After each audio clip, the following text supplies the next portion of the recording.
Hello guys, स्वागत है आपका मेरे इस चैनल पर। और आज की जो हमारी वीडियो है नैतिक विकास पर, साइकोलॉजी का एक टॉपिक है जिसमें हम आज पढ़ेंगे नैतिक विकास। ठीक है, नैतिक विकास के जो प्रमुख सिद्धांत है उसे हम पढ़ेंगे।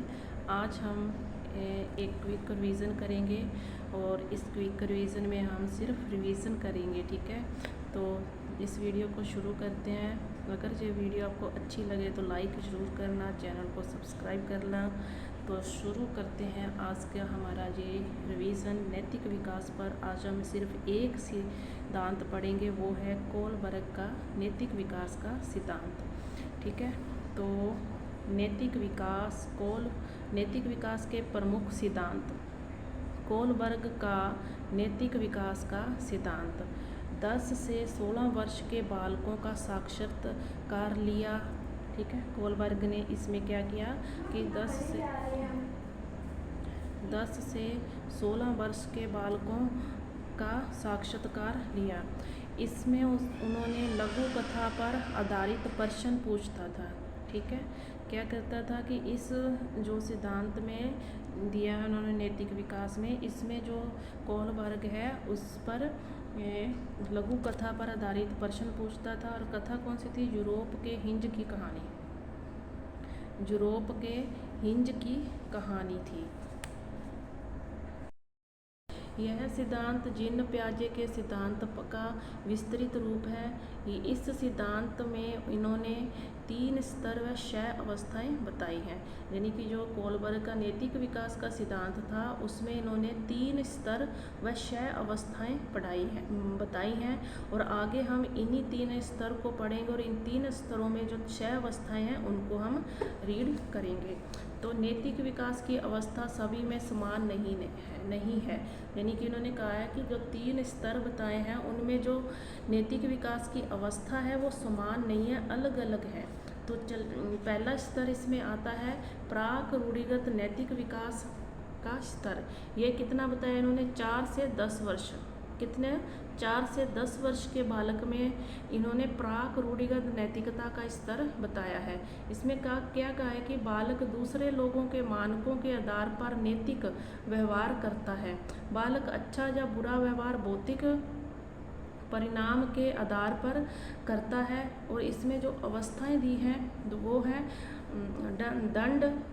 दंड व आज्ञाकारी उन्मुखता। दंड व आज्ञाकारी उन्मुखता है। दंड से बचने के लिए नैतिक व्यवहार, उदाहरण क्या है? माता पिता से दूर होने के भय से बालक उनका सम्मान करता है। इसमें एक हिसाब से देखा जाए तो उन्हें दंड दिया जाएगा। बच्चा सोचता है कि मुझे कोई दंड ना मिले, तो इस कारण वो अपने बच्चे माता पिता से दूर ना हो जाए और इस भय के कारण वो क्या करता है? अपने माता पिता का सम्मान करता है। दूसरी अवस्था इसमें क्या है? संज्ञानात्मक अपेक्षावादी उन्मुखता। संज्ञानात्मक अपेक्षावादी उन्मुखता, पुरस्कार पाने की प्रेरणा प्रबल होती है इसमें, कि कोई पुरस्कार मिलेगा, है ना, उसके लिए इसकी जो प्रेरणा होती है वो प्रबल होती है। यह व्यवहार शल योजित या अदला बदली के रूप में होता है। ठीक है, तो ये हमारा दूसरा स्तर आ गया। इसमें पहला स्तर हमने कंप्लीट किया है, अब हम पढ़ेंगे दूसरा स्तर। दूसरा स्तर क्या है कि रूढ़िगत नैतिक तर्कना का स्तर।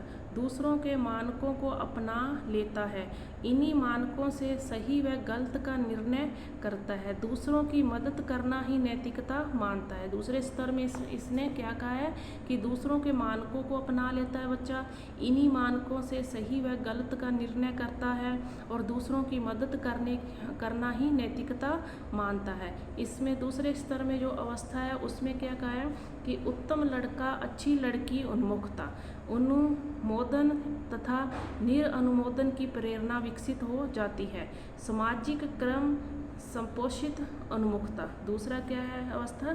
सामाजिक क्रम संपोषित उन्मुखता। इसमें क्या कहा कि सामाजिक नियमों की व्याख्या बड़े संदर्भ में करने की अभिप्रेरणा विकसित हो जाती है। बालक केवल अच्छे संबंध को नैतिकता नहीं, बालक केवल केवल अच्छे संबंध को नैतिकता नहीं मानता, बल्कि नैतिक नियमों को नैतिकता मानता है। फिर तीसरा स्तर आ जाता है। तीसरे स्तर में उत्तर रूढ़िगत तर्कना स्तर है। इसमें क्या कहा गया है कि आंतरिक नियंत्रण से नैतिक व्यवहार करता है।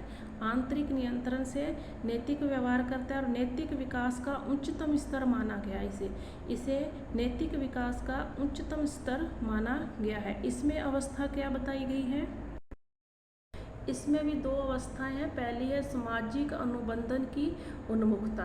सामाजिक अनुबंधन की उन्मुखता जैसे प्रजातांत्रिक नियमों के आधार पर नैतिक व्यवहार करना, और सार्वत्रिक नीतिपरक सिद्धांत की उन्मुखता, जैसे आत्मनिंदा की अभिप्रेरणा विकसित हो जाती है।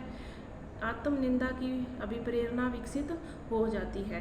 तो कोहलबर्ग के अनुसार 25% से कम बालक लोग नैतिकता के स्तर को पार कर सकते हैं।